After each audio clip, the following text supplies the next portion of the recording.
Middle கிளாஸ்ங்கிறது வெறும் பணம் மட்டும் இல்ல, அது ஒரு மைண்ட் செட். இந்த சூழல்ல இருந்து வெளியே வர்ற நான் சொல்ற இந்த 3 விஷயத்த கவனமா கேளுங்க. இங்க இருக்கிற ஒவ்வொருத்தரோட மொத்த கனவே என்ன தெரியுமா?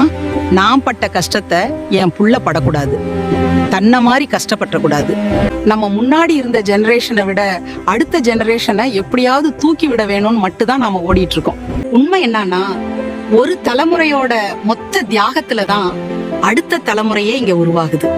நம்ம லைஃப் ஒரு மெழுகுவர்த்தி மாதிரி அடுத்த தலைமுறைக்கு வெளிச்சம் தர நாம உருகிக்கிட்டு இருக்கோம். காசு இல்லாத அப்போ நீங்க சொன்ன உண்மைய கூட எல்லாரும் பொய்ன்னு சொல்வாங்க. உங்க பேச்ச காது கொடுத்து கேட்கவே மாட்டாங்க. அதே காசு வந்த அப்புறம் நீங்க சொல்ற பொய் கூட இங்க வேத வாக்கு. உலகம் உங்களை பாக்குற பார்வை உங்க பாக்கெட்ல இருக்க கணம் தான். ஒரு விஷயம் புரிஞ்சுக்கோங்க, மிடில் கிளாஸ் வாழ்க்கையில செட்டில்ட் ஆகிறதுக்குன்னு எதுவுமே கிடையாது. அது நெடுந்தூர பயணம்.